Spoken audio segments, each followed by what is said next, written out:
안녕하세요. 잡쇼강입니다.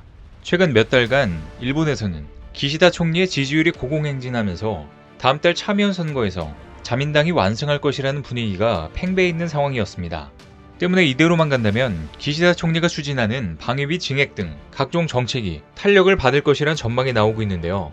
그런데 최근 갑자기 기시다 총리의 지지율이 급락하는 상황이 펼쳐지면서 예상 밖의 상황이 연출됐습니다.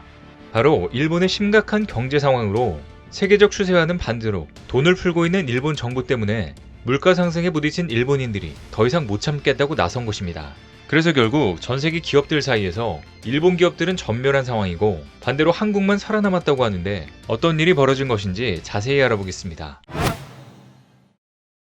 미국의 금리 인상으로 엔달러 환율이 아시아 외환위기 당시 수준으로 추락했지만 일본은행은 금리 인상을 막기 위한 국채 매입을 더욱 확대하기로 했습니다. 요미우리 신문에 따르면 최근 일본은행은 장기 금리 인상을 막기 위해 지정된 이율로 국채를 무제한 매입하는 지정가격 오퍼레이션 정책을 더욱 강화한다고 발표했습니다. 공개 시장 조작 매입 대상을 기존 10년물 국채에서 7년물 국채로 확대한다는 건데요.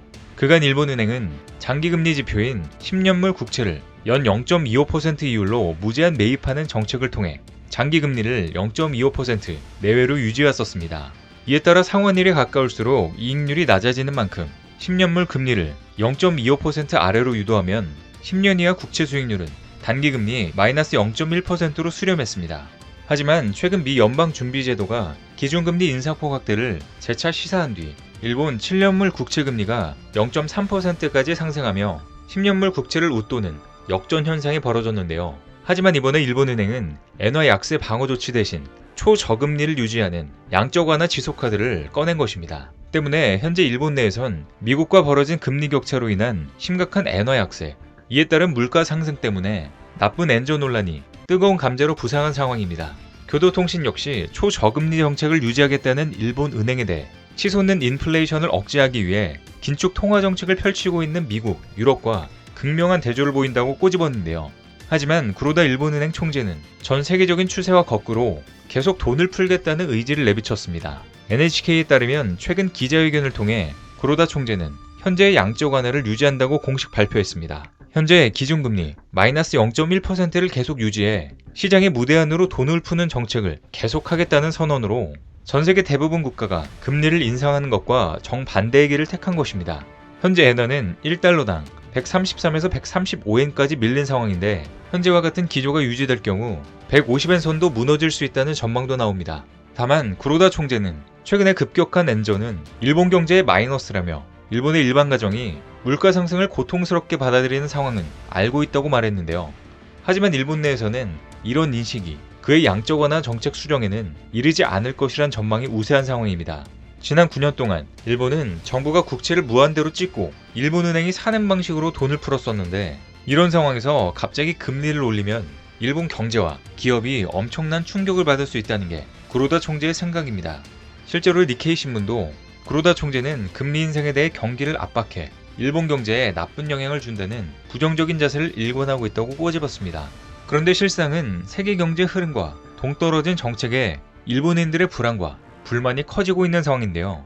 최근 일본 교도통신이 여론조사를 실시한 결과 일본인 58%는 일본은행 구로다 총재가 그 자리에 안 어울린다고 생각하고 있는 것으로 나타났습니다. 기시다 내각의 물가 대응에 부정평가를 내린 일본인도 64%로 집계됐는데 무엇보다도 이번 조사에서는 구로다 총재를 향한 따가운 시선이 드러났습니다.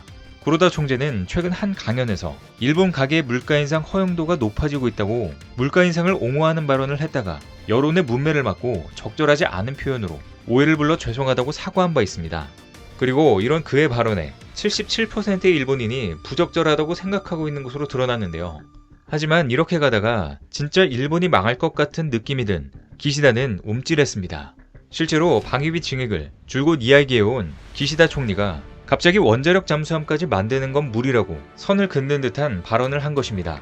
이는 경제 침체의 길을 걷고 있는 일본의 현 상황에서 모든 것들이 빚으로 이뤄져 있으며 실제로는 돈이 전혀 없기 때문입니다. 최근 기시다 총리는 한 방송에 출연했는데 사회자가 일본이 원자력 잠수함을 가져야 하느냐고 생각하는지 물었을 때 기시다는 손을 들지 않았습니다. 기시다는 심각한 안보 환경에서 방위력은 강화해야 하지만 갑자기 원잠으로 가는 것은 좀 그렇다며 또 원자력 기본법에 원자력 평화이용을 넘어가는 문제도 있어 부정적인 태도를 보였는데요.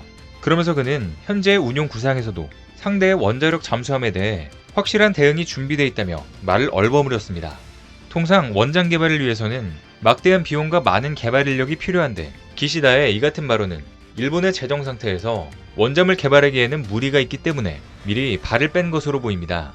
여기 더해 최근 일본 내에서는 재정 건전성을 주장하는 기시다 총리와 계속 돈을 풀자는 적극 재정을 강조하는 아베 전 총리 세력이 신경전을 벌이고 있는 상황인데요. 니케이에 따르면 최근 기시다 총리는 재정 건전화에 깃발을 계속 내걸지 않으면 안 된다며 국제사회와 시장의 신뢰를 유지하는 재정 정책을 일본이 유지할 수 있는가가 관건이라는 견해를 드러냈습니다.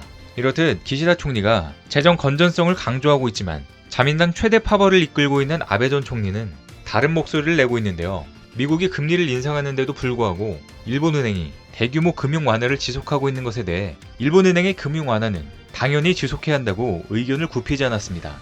아베는 자신이 재임하는 동안 적극적 재정으로 경제 성장을 실현했다고 주장하며 일본은행이 금융정책을 제대로 하는 것이 매우 중요하다며 적극적 재정을 강조하고 있는데요. 아베는 본인이 그동안 진행했던 아베노믹스가 무너질까봐 노심초사하고 있는 것으로 보입니다. 그런데 최근 일본의 심각한 물가 상승으로 기시다의 지지율까지 갑자기 추락하는 사태가 벌어졌는데요. 최근 고공행진을 이어가던 기시다 총리의 지지율은 물가 상승의 벽에 부딪혀 4개월 만에 급락한 것입니다. 실제로 니케이 여론조사에서 기시다 내각의 지지율은 60%로 지난달보다 6%포인트 하락하며 작년 10월 내각 출범 당시 수준으로 꺼졌습니다. 마이니치 신문이 발표한 여론조사에서도 기시다 내각 지지율은 48%로 이전보다 5%포인트 하락했는데 지지율이 떨어진 건 2월 이후 처음이었습니다. 이 같은 지지율 급락의 원인은 물가 상승에 따른 생활고 때문으로 분석되고 있는데요. 실제로 일본인들의 64%가 최근의 물가 상승은 용인할 수 없는 수준이라고 답했고 66%는 물가가 올라 가게가 어려워졌다고 답한 것으로 드러났습니다.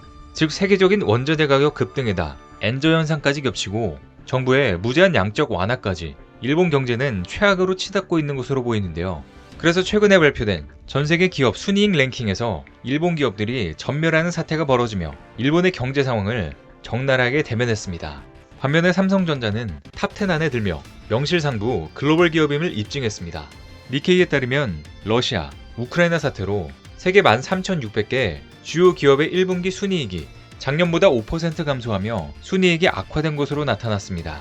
세계 기업의 순이익이 줄어든 건 2020년 3분기 이후 1년 반 만입니다. 하지만 이 같은 최악의 상황에서도 삼성전자의 순이익은 작년보다 57% 증가한 92억 달러를 기록하며 순이익 9위에 이름을 올렸습니다. 이번에 삼성은 반도체와 스마트폰 판매가 늘어난 영향으로 순위가 9위까지 뛰어올라 랭킹 10위권 안에 들었는데요. 반면에 순이익 10위권 내에 포함된 일본 기업들은 단 한 곳도 없는 전멸 상태였습니다. 더욱이 1분기 순이익이 가장 크게 줄어든 기업은 일본 소프트뱅크 그룹이었는데요. 이 회사는 비전 펀드의 투자 손실로 올해 1분기 181억 달러의 순손실을 낸 것으로 드러나며 최악의 적자를 낸 기업으로 오명을 안았습니다. 서방의 경제 제재로 최악의 상황을 맞고 있는 러시아의 기업들보다도 못한 성과를 낸 것입니다. 뿐만 아니라 올해 2분기에는 세계 기업의 실적이 다시 개선될 것으로 전망되면서 삼성의 실적은 앞으로도 더 고공행진할 것으로 보이는데요. 반면에 전세계 금융시장의 흐름과 반대로 가고 있는 일본의 독특한 통화, 재정 정책으로 인해 일본 기업들의 순환은 이제 본격 시작될 것으로 전망됩니다. 오늘 준비한 소식은 여기까지입니다. 댓글을 통한 여러분들의 많은 의견 기다리겠습니다. 시청해주셔서 감사합니다.